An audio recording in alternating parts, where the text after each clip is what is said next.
Porque se você internamente não está conseguindo fazer isso com você mesma, muito provavelmente você vai acabar fomentando isso também com as pessoas ao seu redor, principalmente os filhos, né? Porque se você não encontra esse valor interno, você também não vai conseguir passar externamente, né? O que eu sempre falo, num contexto materno, só cria filhos saudáveis, pais saudáveis, né? Então, mães saudáveis. Saudáveis em que sentido? Emocional, né? No sentido emocional. Então, você precisa curar as suas feridas para que essas feridas não atinjam os seus filhos.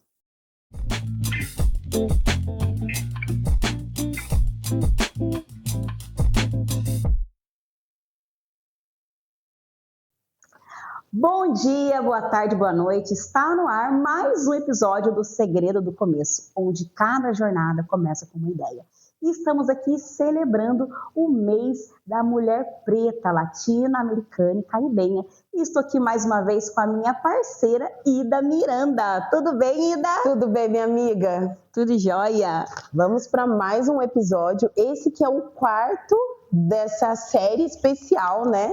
E que está sendo bem bacana, muito conteúdo. Se você perdeu os outros episódios, volta lá e depois a gente conversa.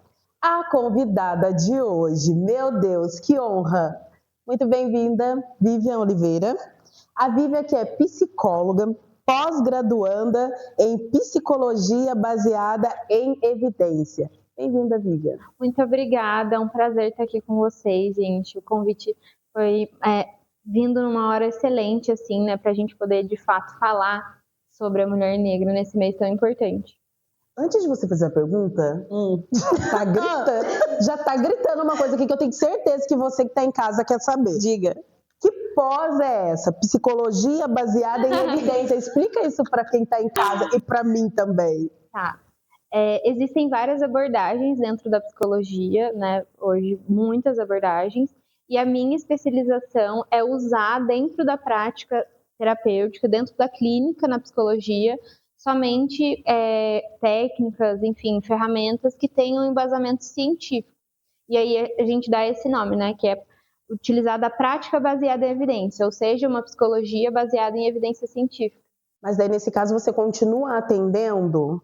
Sim, os atendimentos são todos pautados em ferramentas, em técnicas que têm embasamento científico, né? Comprovação científica da eficácia.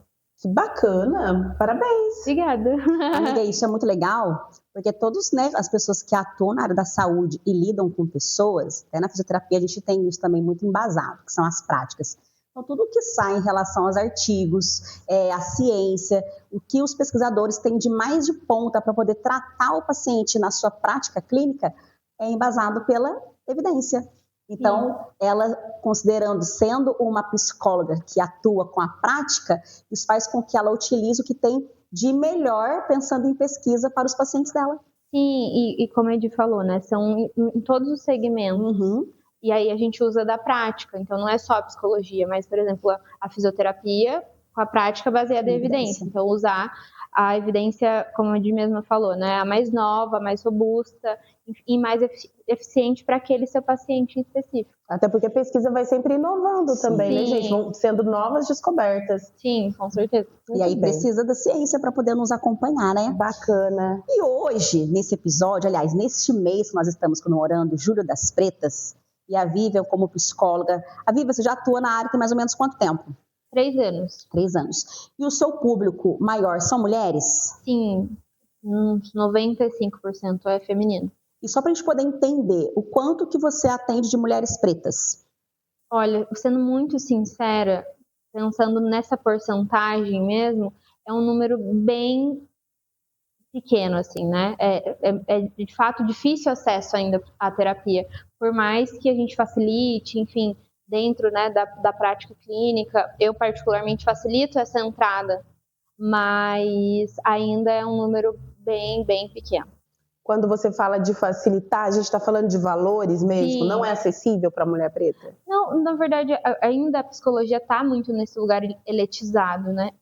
Então, com certeza, para a mulher preta fica ainda mais difícil por conta de todas as vulnerabilidades, inclusive a vulnerabilidade financeira. Entendi. E aí, acredito que faça mais sentido para a prática individual de cada um, né? Então, para mim, faz sentido que eu facilite que essas mulheres venham até mim.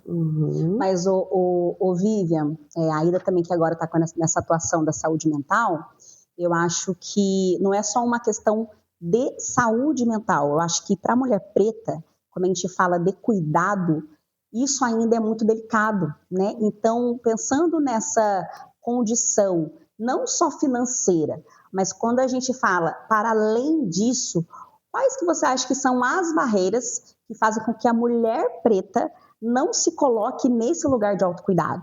Porque não é só saúde mental, sobre o tempo para si, coisas que ela deveria valorizar e não valoriza.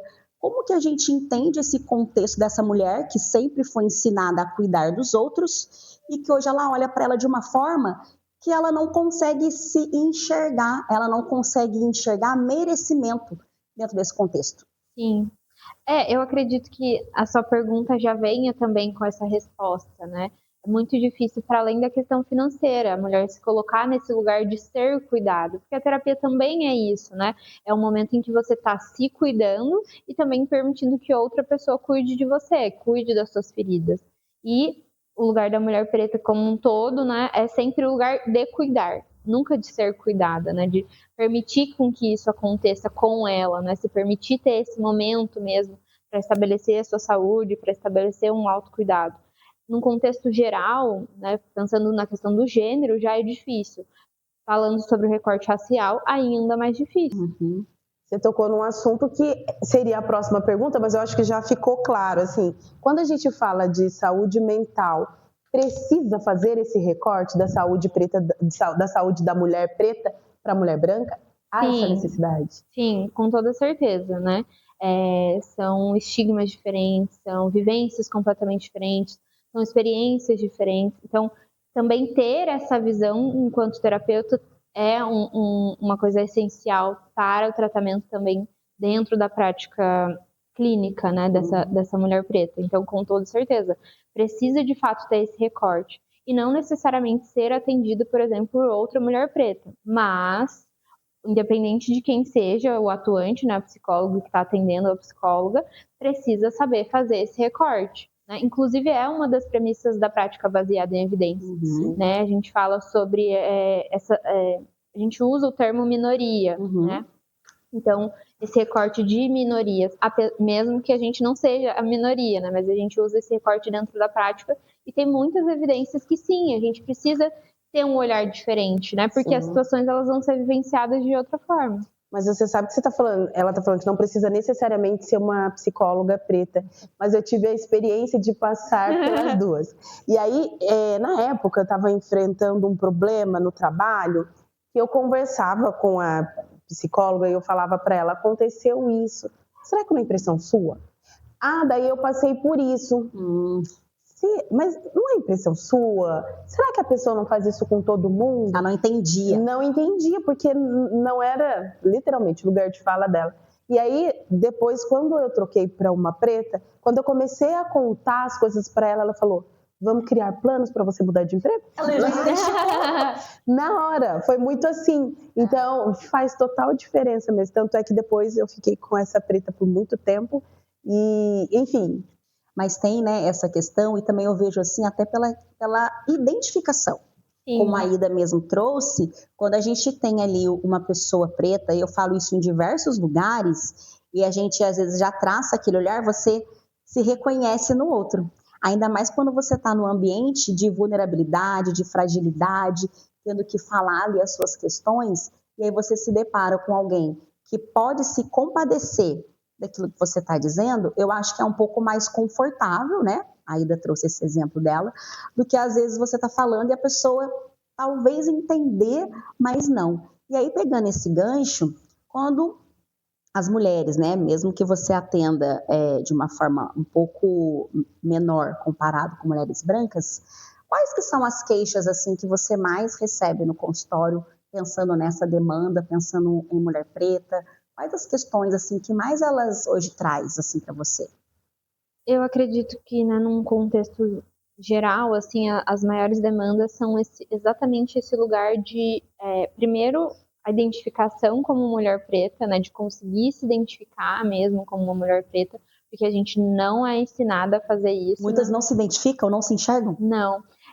E muito, assim, não é nem a demanda principal de, eu quero me enxergar, mas você consegue contextualizar e perceber que isso é uma das dores daquela pessoa, né? Que ela, por exemplo, não está conseguindo ver quais são, de fato, as demandas que ela está tendo ali, porque ela não se identifica ainda como quem ela é, né? Então, acaba sendo, às vezes, uma coisa secundária, mas primordial, né? E, além disso, esse lugar de conseguir estabelecer um momento de autocuidado, né? De entender que preciso parar, preciso ter os meus momentos, preciso respirar, preciso conseguir conciliar o meu tempo também com o meu cuidado, né? Porque, como a gente mesmo falou aqui, é sempre esse lugar de eu sou a cuidadora. Então, não é simplesmente falar, né? A gente precisa fazer um trabalho psicológico ali, uma reestruturação cognitiva para a pessoa deixar de fazer aqueles padrões comportamentais e construir outros. Então, mas é só você ter um momento para você. Mas o seu cérebro não vai deixar você ter aquele momento, porque ele não foi ensinado daquela forma. Então, você, por exemplo, eu vou ter um momento ali para pensar nas minhas coisas, né? Para me cuidar, ou para dizer um não, colocar um limite, repensar, por exemplo, um emprego. Os pensamentos que você vai ter são o completo oposto disso, né? E não significa de fato que sejam saudáveis para você. Então, acho que essa é uma das principais demandas, né? Entender quem que você é e de onde vêm as suas dores a partir do recorte racial. E também conseguir estabelecer novos padrões de comportamento onde você, de fato, é a protagonista da sua vida, né? E só para complementar um pouco mais a pergunta anterior, gente, acho que eu não posso deixar de falar também, né? Muito, quando a gente fala sobre como a Idalina falou, né? Esse lugar, assim, a pessoa me questionava, né? Tipo, mas será que é isso? E aí que entra um ponto muito importante, né? O profissional precisa ser profissional, independente do recorte racial, né? Então, isso não é ali correto, né? Questionar o seu paciente, a vivência dele, independente do recorte racial que seja. Então, acho que é muito importante também a gente salientar isso, né? Estou falando de um lugar até um pouco idealizado, onde todo profissional vai ter uma robustez também para pegar essa demanda em relação ao recorte racial e trabalhar ela de uma forma bem feita. Mas a gente sabe que essa não é a grande realidade, né? Sim. Você sabe que você está falando uma coisa da descoberta da mulher preta? Eu tenho uma amiga que não se descobriu como mulher preta ainda. Até porque os cachos são mais soltos, né? Ondulado e tal. E eu sempre venho falando para ela, você era uma mulher preta, você é uma mulher preta. Aí eu deixei ela meio em choque. Falei, não vou tocar mais nesse assunto. Ela tem pele clara? Tem. Tá. Aí eu disse, é muito mais difícil. E muito novinha ainda, ela é muito novinha. E aí eu falei, eu não vou tocar mais nesse assunto. E eis que a querida viajou, e ela fazendo um tour, né, uma trilha, e aí ela estava conversando com o guia sobre queimar a pele. E aí o guia virou para ela e falou, o quê? Ele falou, mas você, como tem esse tom de pele mais escuro, não tem perigo de se queimar tanto. Mas ele nem falou por maldade, ele falou para ela, então, ela na hora mandou mensagem para mim. Acabei de lembrar de você porque... O guia me lembrou. O guia... Ele também me reconhece. Eu falei, a gente conversa sobre esse assunto pessoalmente. Agora eu não sei como ela volta dessa viagem, mas enfim, isso é realmente uma descoberta e muitas mulheres vão fazer isso mais tarde. E isso coloca elas em posição de... Porque assim, uma coisa é você ser um retinta, né? Sim. A gente já encara o racismo, ou seja, os desafios de forma mais de frente. Agora, essa mulher que não é retinta, talvez ela vá mesmo levar um tempo maior para se descobrir enquanto mulher preta. E isso abala a autoestima, mexe com a mulher? Como que funciona? Eu acredito que sim, né? O Brasil é um país muito miscigenado, né? A gente tem muito essa questão da colorimetria, se é ou não é, mas eu sou negra ou não sou. Enfim, acho que são vários questionamentos que tornam ainda mais difícil essa identificação, né? E com toda certeza, acho que tá com base também nesse lugar de autoestima, né? O termo autoestima é como você se vê, assim, né? Então, com toda certeza, a identificação de quem você é, não tem como você descolar em relação à sua pele, né? Assim, vamos separar, eu sou essa pessoa, mas não tem nada a ver com o meu tom de pele. Todo dia você vai estar com você se olhando no espelho, né? Então, com toda certeza, faz muita diferença. Acho que conseguir ter esse processo mesmo de identificação e também entender onde que chega nas suas dores, assim, né? Tá muito relacionado à nossa identificação com o nosso tom de pele. Então, tá, mas isso aqui me incomoda, mas me incomoda por quê? Ou isso aqui nem me incomoda, mas, nossa, no fundo, acho que me incomoda, assim, né? Então, acho que ter esse lugar de entender onde que as coisas te machucam também é muito importante para a construção da autoestima. E como que lida também com isso, né? A gente recebeu uma outra convidada aqui, que eu achei maravilhoso, depois até assisti o episódio dela, que eu assisto várias vezes, gente. Eu sou super fã desse podcast. Porque quando a gente estava conversando com ela, e ela foi falando a questão da experiência, né? Ela é uma menina super linda, linda.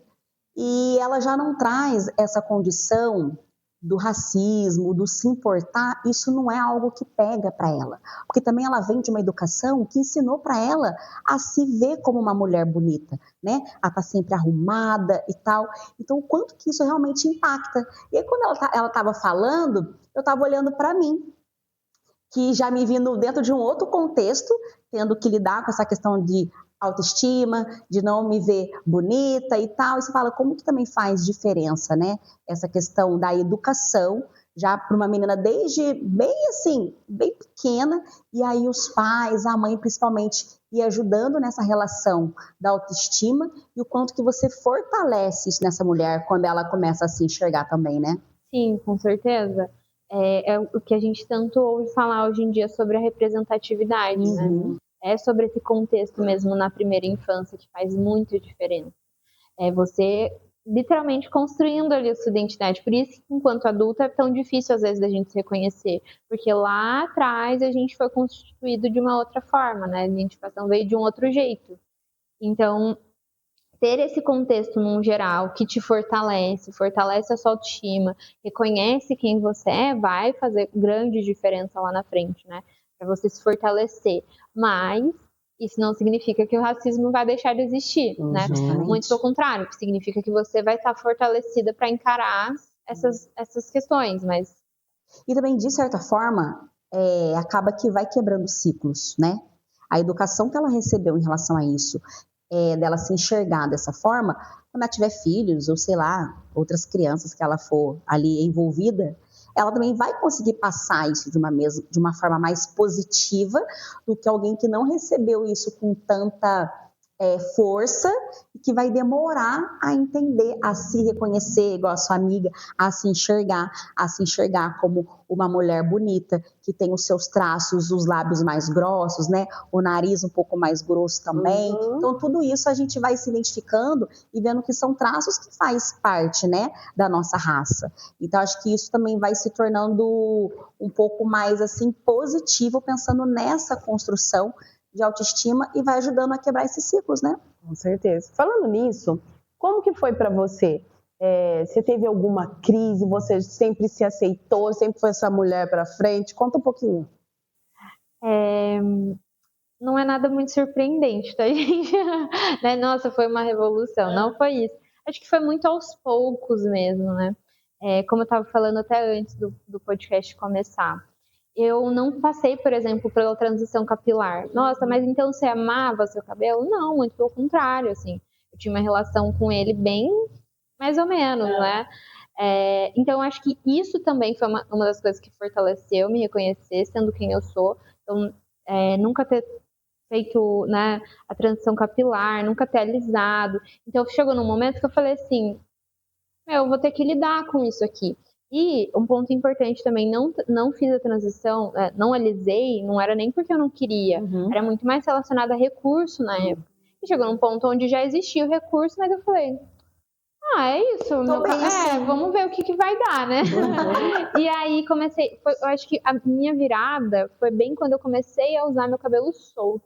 Tá. E aí acho que foi ali depois do ensino médio, mais ou menos, né, com 18 anos. Porque antes, nunca alisei, mas o tempo inteiro preso. Sempre preso, nunca solto. tinha, nossa, pavor de pensar porque na nesse escola tinha isso, né? Eu também nunca usei o meu cabelo solto na escola, sempre preso. As Nunca que eu ia usar. vários Nunca que eu ia penteados. usar uma coisa, tipo assim, eu aceito, mas eu não quero. A gente falava assim, tá armado. Vou controlar ele aqui. Sim, aí, às vezes ir, né, ao banheiro, assim, dar uma baixada, assim, com a água e tal. Então, acho que esse lugar de me reconhecer, e também vem muito da psicologia, né?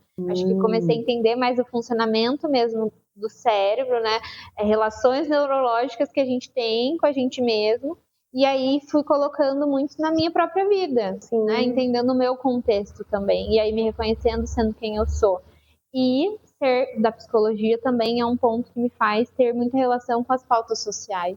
Então, acho que foi uma construção, mas não foi, como eu falei, uma coisa... Sim, não teve foi... Não, você foi sentindo isso dia após dia, né? Conforme os seus estudos também. Sim, mas eu acho que, assim, né, num contexto generalizando mesmo, eu acho que tem um momento em que você mesmo se olha e fala...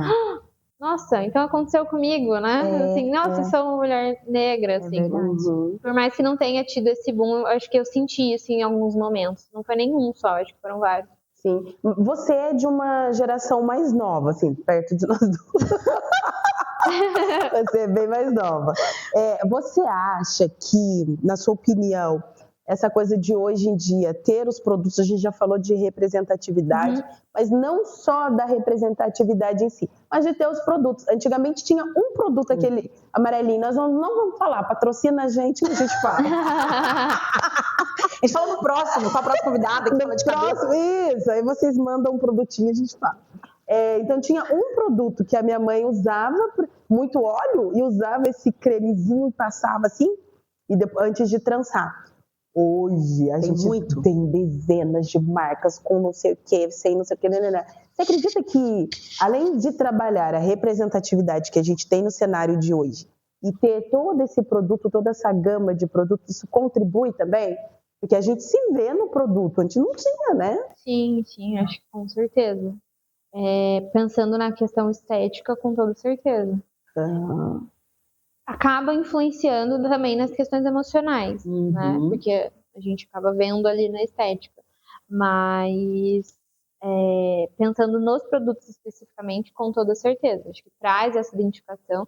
Você começa a entender que, nossa, então existe um contexto também para mim, não é só ir lá, né? E também não generalizando, né? Em relação a alisar o cabelo, você pode ainda assim alisar, por exemplo, e se reconhecer como uma mulher negra. Uma coisa não tem nada a ver com a outra. Mas no aspecto emocional, eu acredito que sejam questões mais profundas, assim, né?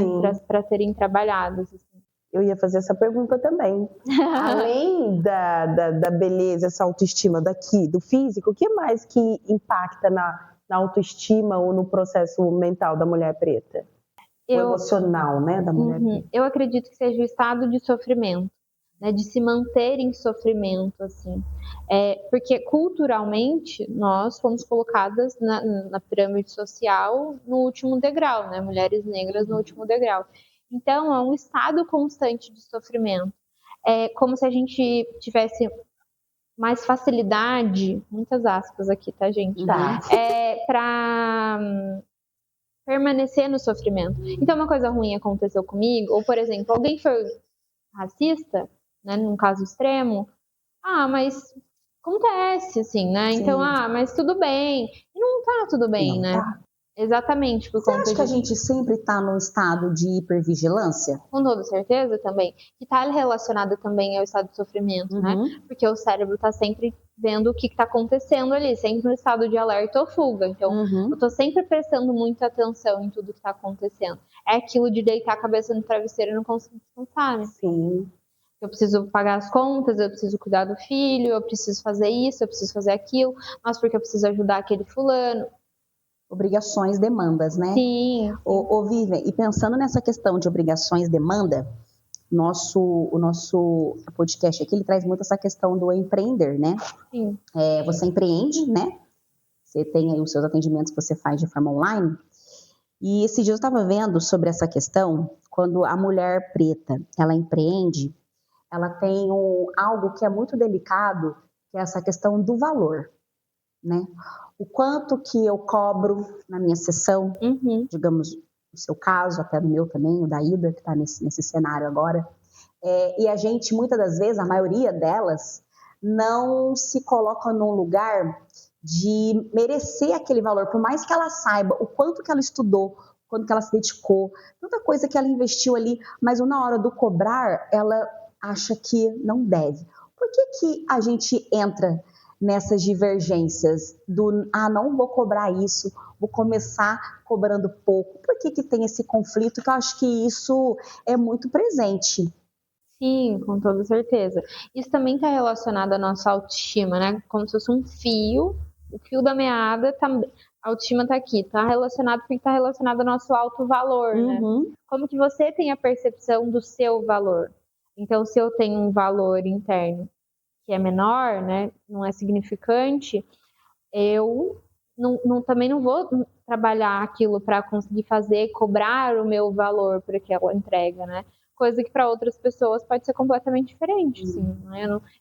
Não são questionadas em relação a isso internamente e muito menos externamente, né? Então, o externo também é muito... e nos influencia também nesse aspecto, né?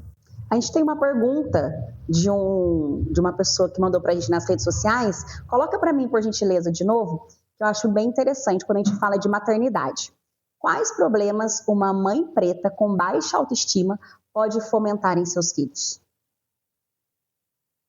Olha, pensando no que a gente estava falando, eu acredito também nesse lugar da valorização, né? Porque se você internamente não está conseguindo fazer isso com você mesma, muito provavelmente você vai acabar fomentando isso também com as pessoas ao seu redor, principalmente os filhos, né? Porque se você não encontra esse valor interno, você também não vai conseguir passar externamente, né? O que eu sempre falo, num contexto materno, só cria filhos saudáveis, pais saudáveis, né? Então, mães saudáveis. Saudáveis em que sentido? Emocional, né? No sentido emocional. Então, você precisa curar as suas feridas para que essas feridas não atinjam os seus filhos, que na grande maioria acaba acontecendo. E não estou falando sobre uma maternidade também perfeita, porque isso é impossível, né? Mas acho que o grande aspecto é conseguir encontrar a sua autoestima antes, para você também não acabar minando a autoestima dos seus filhos ali, né? É aquilo que a gente falou também, né, anteriormente, assim, de criar mesmo um contexto onde você se sinta valorizado enquanto criança, para lá na frente você ter uma autoestima fortalecida. Nesse caso, então, a gente tem um duplo problema, pensa. Porque a mulher preta é a minoria que tem acesso aos cuidados com saúde mental. Então, ela não... Se sai alguma coisa nata, aquela força, a leoa que se prega de aprender consigo mesmo alguns meios para se defender, de se posicionar enquanto essa mulher com autoestima. Mas daí são poucas mulheres. E aí são muitos filhos. E é uma bola de neve. Sim, mas uma coisa que eu percebo também é que às vezes pode vir do lado oposto, né? Dos filhos para a mãe, né? Eu acho que isso também pode acontecer. Sim. Assim como a questão das gerações também, né? Eu falo isso por experiência própria também. Eu nunca fui incentivada a gostar de quem eu sou, do meu cabelo, da minha cor, ou de ter esse olhar assim, né? Por mais que minha mãe tivesse o zelo e o cuidado em relação ao racismo, ela também nem sabia nomear que era isso, né? Então, eu aprendi a construir isso sozinha, com a ajuda das minhas psicólogas ao longo do tempo, né? Mas também dá pra gente fazer o oposto disso, né? Trazer do filho para a mãe. Mas é que eu pensei nessa pergunta num contexto de crianças pequenas. Sim. Né? Veio mais nesse sentido, assim.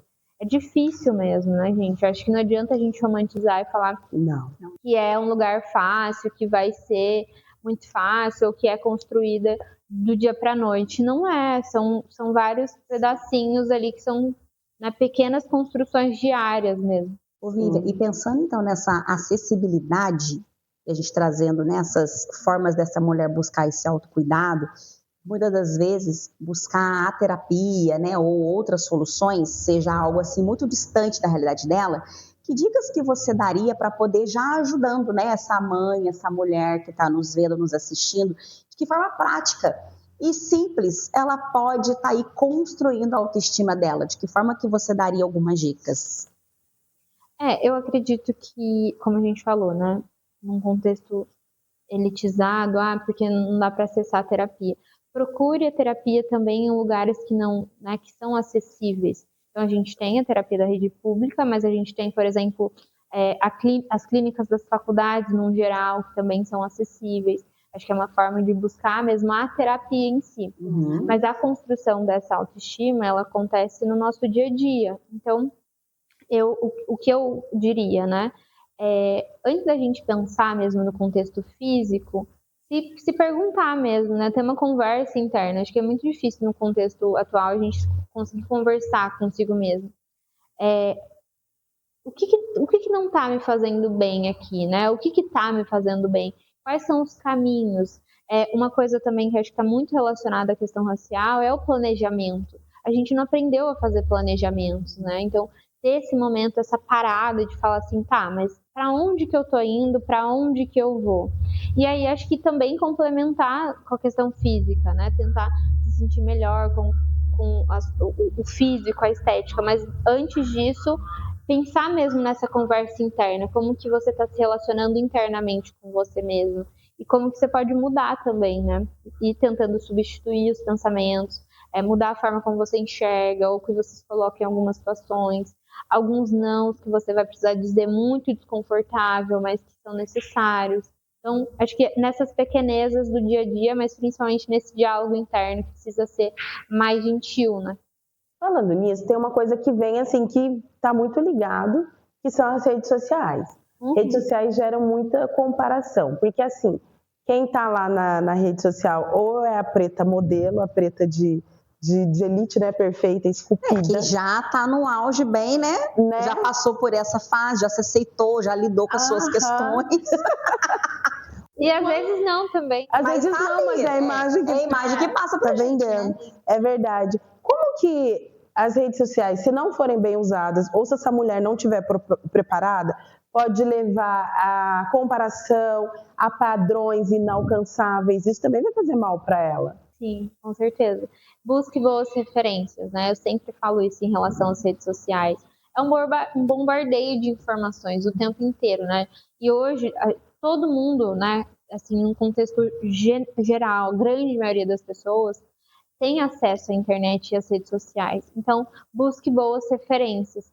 Faz sentido, será para mim, seguir essa pessoa aqui? E se questione também, né? Por que eu tô seguindo essa pessoa? Nossa, porque ela tem um corpo escultural e assim, é o meu grande desejo. Não é um problema você ter esse desejo. Mas no momento atual, será que é de fato que está te fortalecendo ou te enfraquecendo emocionalmente? Né? Então, busque boas referências, busque pessoas que falam dos seus contextos, pessoas que são realistas, né? Pessoas que são parecidas com você também. Acho que esse é um ponto importante. Quem que você está seguindo, né? Eu acho que também pegando essa questão de estar seguindo, a gente tem também tem que olhar, como você falou, dessa questão da acessibilidade, o que também nos ajuda muito a nos fortalecer é a gente estar entre, né? Os coletivos, estar fazendo atividades juntas, mesmo se for para um café, fazer alguma atividade num parque, você ter aquele momento de conversa, isso fortalece muito e você também vai entendendo que você não está sozinha. Às vezes aquela dor que você tem, a outra também tem. Você fala, nossa, também você passa por isso? Verdade. E aí vem a questão da identificação, né? Então, a gente se fortalecer também nesses espaços e reconhecer, né, que aquela dificuldade que eu tenho, a outra também tem, né? Sim, faz muita diferença. Acho que estar em grupo, né? Você se sente acolhido, você se sente de uma forma em comunhão mesmo com outras pessoas, né? Dividir as nossas dores também é muito importante, para além da terapia, né? Nossa rede de apoio como um todo, né? E eu ouço muito também, mas eu não tenho rede de apoio, por exemplo. E existe mesmo, né?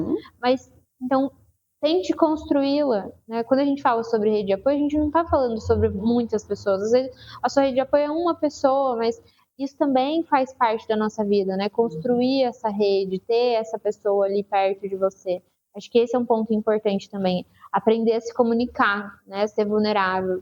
É muito difícil para a mulher preta ser vulnerável. Então, para construir uma rede de apoio bem fortalecida, você precisa ser vulnerável. Vivi, falando da mulher preta empreendedora, as pesquisas apontam que a maior parte das mulheres empreendedoras são pretas. Sim. E por necessidade, ou porque ela precisa cuidar da família, foi abandonada ou algo assim, ficou desempregada e começou a vender o quitute e tal. E quando a gente fala desse cuidado emocional, porque daí ela tem que cuidar do filho sozinha, ela tem que produzir, vender, ainda tem a coisa de que tem que estar nas redes sociais. Sim. E aí exige muito dela. Como cuidar da saúde para não chegar no ponto de pirar, vou largar a mão de tudo? Porque pira, né? Um dia e o outro também. Esse é um ponto importante, assim, Um dia assim, o outro também. Não é sobre, eu sempre falo, na terapia não é sobre você nunca sentir nada. Não, sou inabalável, não vou aprender a não sentir nenhum tipo de emoção. Não é isso. É você entender que os desafios, eles vão acontecer, né? Então, por exemplo, vão ter dias que você vai falar assim, não tô aguentando mais isso aqui. Mas, ao invés de acelerar, esse é um momento de desacelerar, né? Não necessariamente de desistir, mas de dar uma pausa mesmo ali, né?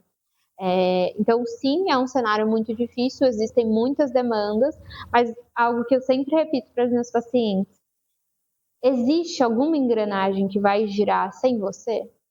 Porque, assim, você está tão preocupada que várias engrenagens precisam girar. Mas e você? Se você não estiver bem, ou, né, assim, se você não estiver aqui, a engrenagem não vai girar, não vai nem ser importante mais. Então, o ponto principal para as outras engrenagens girar é você. E delegar funções também, né? Muito importante. Se eu não sou boa na rede social, vou pedir pro meu filho, se eu não tiver condições de pagar, alguma coisa assim? Sim, com certeza. Mas acho que nesse contexto, a gente tem muita essa dificuldade ainda, né? Como a gente está falando lá no início. Sempre estando ali pronta para o cuidado, quando é para pedir ajuda, a gente também não quer pedir. A gente, não, mas eu não posso pedir ajuda, deixa que eu me vire sozinha. Então, é bem isso que você falou, lidar com essas questões, né? E é uma coisa diária, se entendendo, se colocando naquele lugar e se reconhecendo, né? O que você disse. Sim. A questão do autoconhecimento, né? Sim, como a gente falou aqui, né? Eu acho que não é fácil mesmo. Eu estaria mentindo aqui se eu falasse, não é muito fácil, gente. Não faz sentido eu falar isso, né? Existem vários contextos, eu não posso falar de dentro da minha bolha ali. Então, tem contextos mais difíceis que outros, mas dentro do seu contexto, acho que é importante pensar como que as coisas podem melhorar para você também, né? Por mais diverso que seja ali. Então, preciso pedir ajuda. Tem alguém que eu possa pedir ajuda? E também é uma coisa que eu ouço muito, né? Mas não tem quem eu possa pedir ajuda. Mas vamos vasculhar um pouco mais isso daí. Será que não dá mesmo para pedir ajuda para ninguém, em nenhum contexto? Não, então não dá. Tá, então vamos ver o que você vai abrir mão, então, né? Porque vai precisar abrir mão de alguma demanda. Nossa, Vivian, não dá para eu abrir mão de nada. Vai ter que abrir sim. Mas pensar exclusivamente, acho que esse é um ponto também não só para as redes sociais, mas num todo, né? Não se compare. O seu contexto é o seu contexto, né? Então, o meu contexto tem essas variáveis. Mas a blogueira que eu sigo, ela tem babá, ela faz não sei o que lá. Mas e o seu contexto, né? Vamos pensar nas facilidades que você precisa para o seu contexto em específico. Mas você sabe que de tudo isso que a gente está falando, a gente traz essa questão da dificuldade, mas eu vejo um movimento muito bonito de ascensão, pensando nessa mulher preta que empreende, que está ali sendo dona do seu negócio, que está ali num patamar já muito evoluído, até nos eventos que a gente vai, né? E aí você fala assim, nossa, que legal! Então, acho assim, é um momento também da gente poder celebrar tudo isso. Por isso que a gente traz, né, nesse mês de comemoração, Julho das Pretas, também comemorando o ano do nosso podcast, enaltecendo tudo isso também. Os espaços que a gente também está se colocando, né, em evidência, fortalecendo a nossa comunidade, enaltecendo, trazendo as mulheres pretas aqui também. Então, acho que isso também é um momento da gente poder celebrar e dizer que estamos aqui e a gente quer o que é nosso direito, né? Com certeza. Essa união também contribui para a mulher ao mesmo tempo a gente falando de representatividade de novo. Eu, por exemplo, quando eu fui fazer jornalismo, quem estava de mulher preta lá era a Glória Maria, a Zileide Silva, e tem mais uma que eu não lembro o nome dela, e no final a Maju Coutinho, que veio mais recente. Agora, a gente tem dezenas aí pelo Brasil afora, Rio de Janeiro e tal. Estou falando de aspecto global, que era onde, né, você ainda achava, pingava. Assim. E aí um dia eu fui mostrar um videozinho, eu tirei uma foto com a Maju lá no INPE. E aí eu fui mostrar um vídeo para minha sobrinha, e a minha sobrinha, assim como você, a mãe é branca e o meu irmão, né? Então eu vejo muito que ela se vê em mim, questões de cabelo, do colorido, essas coisas. A gente conversa, maquiagem, esse tipo de coisa. 10 anos. Mas sempre foi assim. E aí um dia eu peguei e mostrei a foto dela, o cara é fã da Maju, e ela disse assim, nossa, olha aqui a Maju. Aí eu disse para ela, quem é a Maju se você tem a sua tia aqui todos os dias? E isso foi uma brincadeira. Mas hoje em dia está mais palpável de você ver pessoas que têm a mesma profissão que você. Você tem alguma mulher que você se inspira? Pode ser dentro da psicologia ou não, uma mulher preta que você olha e fala, olha, que mulherão. Olha, eu vou ser muito sincera, acho que as minhas grandes referências são as pessoas dentro do meu contexto. Sabe, do dia a dia mesmo, né? Uma das minhas grandes referências, com toda certeza, é a minha irmã, por exemplo, né? Ela é mais velha, ela sempre alisou o cabelo, ela teve a fase, inclusive, de raspar tudo na adolescência, eu ainda era muito criança, mas ela que cuidava do meu cabelo e ela passou pela transição. Hoje a gente tem papos assim de se reconhecer mesmo como mulher, né, preta, enfim. Então, acho que as minhas grandes referências são as pessoas que estão mais próximas a mim, assim, né? Por exemplo, vocês são referência, né? Acho que falando sobre a questão do empreendedorismo, enfim, e os diversos contextos que a gente ocupa, né? Porque nunca é um só, né? São vários. É muito bom, né? Estar em conjunto também com outras mulheres e assim mesmo, né? Acho que ter essa proximidade, assim, a gente pode sim admirar. Acho que, inclusive para mim, a Glória Maria sempre foi uma referência também. E, por exemplo, outra pessoa também que não tem nada a ver com a psicologia, mas é a Thaís Araújo, né? Eu achei para nós todas, né? Que é a grande referência. E assim, eu consumo bastante também o conteúdo dela, as falas dela são muito conscientes também, né? Então, acho que são pessoas referências num contexto geral. E também uma das referências que eu sempre passo, inclusive como livros, é a Bell Hooks, né? E as nossas autoras também brasileiras. Mas é porque a Bell Hooks, acho que ela fala sobre um contexto que pra gente às vezes é um pouco difícil de acessar, que é a questão do amor, né? Ela fala sobre o amor romântico. Então, ela também é uma das minhas referências. Mas, com toda certeza, as minhas grandes referências são pessoas, assim, bem próximas. Acho que ela podia voltar aqui e falar do amor. Boa, mais um episódio. Não é verdade? Eu acho que isso é um tema que dá muito papo aí. A gente toca, né? Na solidão da mulher preta. Nossa, mas antes da gente terminar, que já nos avisaram, já que nós a diretora. Mas tem mais uma pergunta ainda. Não, mas antes eu também tenho outro ainda do contexto do assunto que a gente estava falando. Deixa eu ver primeiro. Volta pra minha imagem, por favor, diretor. Obrigada. A gente tem uma... Ela tá chique demais hoje. Vê, né? A gente tá com uma equipe maravilhosa hoje aqui, gente. Vocês vão ver depois os bastidores, fica de olho. Que também é sobre um contexto que a gente fala, o empreender, beleza, mas também a gente vê o outro lado que é do CLT. E a gente vê esse contexto, que aí vem essa pergunta, e os espaços no CLT Premium, da mulher preta. Qual o papel da educação superior ou técnica? Então vamos dar exemplo. Essa mulher que está nesses espaços, qual é essa diferença? De uma que tem uma educação mais técnica, outra que tem uma educação superior, lidar com tudo isso. Nina Silva, Rachel Maia.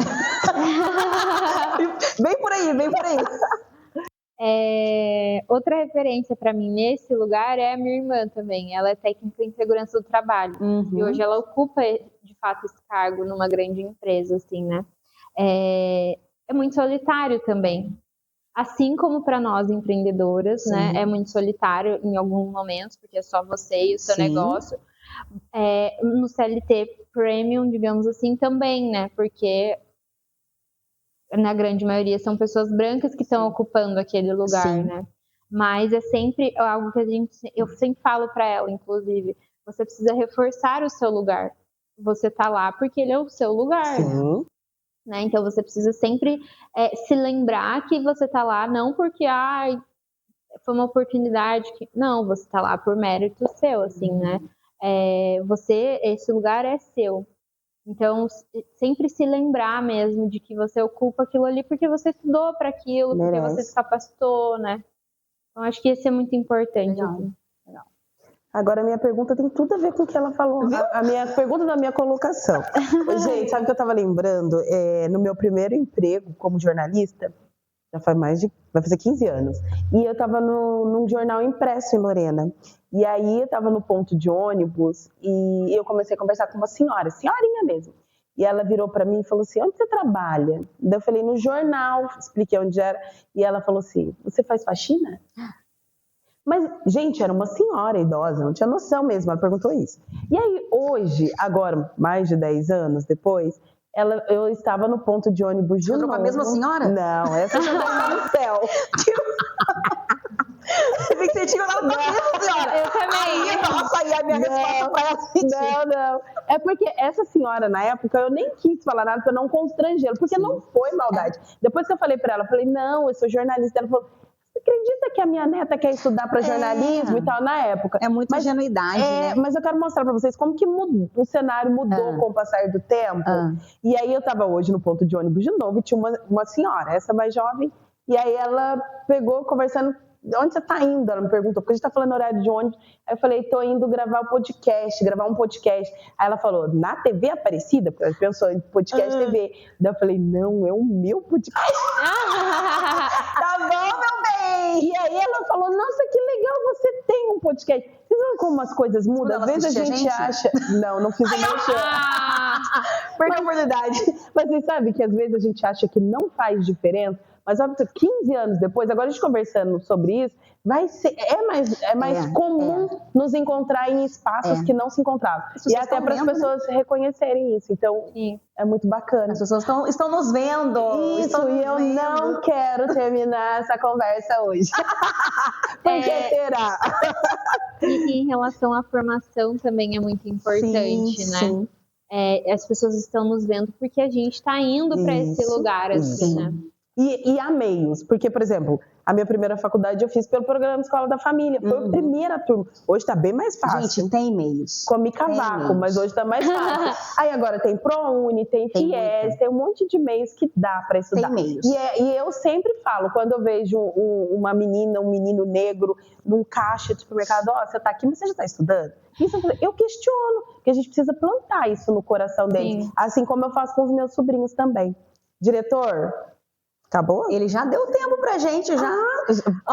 Vamos fazer o seguinte, eu vou fazer essa, você faz o ping-pong, tá bom? Pra gente terminando. A gente ama. Ô, Vivian, pra gente ir finalizando, né? Tudo que a gente conversou aqui, pensando nessa mulher que se coloca nesse lugar de insuficiência, de não se achar bonita, de não se sentir valorizada, eu queria que você deixasse para elas uma mensagem dentro desse contexto, tudo que a gente conversou, para que ela possa se sentir um pouco mais ali confortável.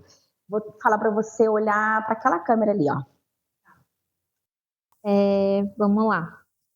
Primeiro passo para você, de fato, se sentir confortável, acredito que é se reconhecer.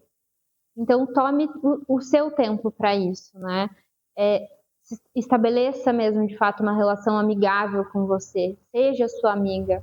Grande parte da gente se reconhecer é ser mesmo a nossa amiga, né? Então, voltando à questão do diálogo interno, preste atenção como que você conversa internamente com você mesma. Acho que o primeiro passo é você ser a primeira pessoa para dar um abracinho, dar um tapinha nas suas costas, pegar na sua mão e, de fato, ser a pessoa que você gostaria de ter ali perto, mas você sendo para você mesma. Uau, muito bom, viu? Seja sua melhor amiga. Aguarde que vai ter um corte disso. Então, vamos lá. Meu ping-pong tá gigante, mas eu vou resumir, tá? Vamos lá. Autoestima é? Confiança. Ser uma mulher preta é? Magnífico. Uau, cuidar da saúde mental significa? Tudo. Para uma psicóloga é tudo, gente. Representatividade é? Essencial. Autocuidado? Primordial. Uma palavra para quem está se redescobrindo? Amizade. Beleza é? Poder. A última. A mulher preta merece? Tudo de novo? Tudo de bom. Muito bem. E a gente tem uma pergunta que é para coroar. Hoje eu vou deixar você fazer, porque tudo sempre sou eu. Sempre ela que faz. Então, você me deixa fazer? Hoje eu tô boazinha. Ô, Vivian, a gente sempre encerra o nosso programa com a mensagem que tem o nome do nosso podcast, né? Uhum. A gente quer deixar essa mensagem para você, essa pergunta. O que para você foi ou é o segredo do começo? Eu acho que a coragem, né? A coragem de dar, às vezes, passos maiores do que a perna. Eu literalmente estiquei a perna mais do que eu conseguia, assim, para começar, sabe? Fui e falei, vou ter que dar assim, vai ser no escuro mesmo. Então, acho que a coragem, às vezes, para fazer mais do que você acha que você é capaz. Uau! E a coragem é a palavra que a maior parte das mulheres fala. Pior que é verdade. A gente, né, se a gente for assistir todos os episódios, a maioria falaram a palavra coragem. E eu não acho que a coragem em si seja uma palavra que a gente associa ao feminino, né? Uhum. Geralmente a gente associa muito mais ao masculino em si, né? Mas uma coisa que eu escutei no começo da faculdade até é o contrário de medo, a única forma da gente enfrentar o medo é a coragem, não tem outro caminho. Não tem. Psicologicamente falando, né, com a prática baseada em evidência é exatamente isso, a gente faz uma exposição da pessoa àquele medo, ou seja, você precisa de coragem. E com certeza, para mim, o segredo do meu começo foi a coragem em dar passos maiores do que naquele momento eu me achava capaz, sabe? Muito bom, Uau, né? Gente. Vou pedir conta amanhã. Olha, não me responsabilizo por nada. Não, é brincadeira. Vivian, deixa então aqui para as pessoas que estão nos vendo, assistindo, onde elas podem te encontrar, deixa o seu contato, suas redes sociais, fique à vontade. Eu vou deixar meu Instagram, que é Vivian Oliveira Psi, só isso. E lá vocês podem me acompanhar, entrar em contato também para saber um pouco mais sobre a terapia, sobre a prática baseada em evidência e é onde eu estou mais constante ali. Ótimo. Muito bem. Vivian, muito obrigada por doar seu tempo, seu conhecimento, que eu tenho certeza que foi um episódio muito enriquecedor, Ótimo. assim, e que vai contribuir com a vida de muitas mulheres pretas, de muitas mulheres empreendedoras e de muitas mulheres de forma geral, né? É que não tem como a gente não nos acolhermos, já que o nosso mês é celebrando isso, e também por conta de 1 ano do Segredo do Começo. Acreditem que é um de vários, tá? Nos aguardem, vem novidades aí. Vivian, muito obrigada mais uma vez, né, por estar aqui com a gente. Vivian é uma pessoa, assim, que eu tenho muita alegria, né, de ter conhecido, de ter me esbarrado com ela aí nas redes sociais, a gente se encontrou, se identificou, e ela está aqui com a gente hoje. Então, muito obrigada por ter compartilhado um pouquinho com a gente sobre o seu conhecimento e continue nos acompanhando. Eu acho que a gente conseguiu encerrar, né, Ida, esse mês aí, celebrando o mês de aniversário do podcast e também celebrando o mês da Mulher Preta, nesse episódio muito especial, né, trazendo esse contexto, principalmente do cuidado, de olhar para si. Então, a gente agradece, né, a todos vocês que nos acompanharam durante esse mês. Fiquem com a gente, continuem conosco, a gente precisa muito do apoio de vocês para que esse conteúdo, para que esse projeto, ele continue alcançando mais pessoas. Então, a gente não para por aqui. Então, foi um mês dedicado, especial para as mulheres pretas, mas vem muita coisa boa, mas a gente precisa contar com vocês, gente, para que o nosso projeto continue, né, Ida? Com certeza. Primeiro, coragem. Segundo, estamos abertos para negociar, para investimentos. E olha, vamos lá, gente. Pessoal, muito obrigada. Então, continue nos acompanhando no YouTube, na nossa página no Instagram, no Spotify. Se você não é inscrito no nosso canal, se inscreva, compartilhe esse conteúdo e continue assistindo, seguindo o Segredo do Começo. Beijos e até a próxima. Até a próxima.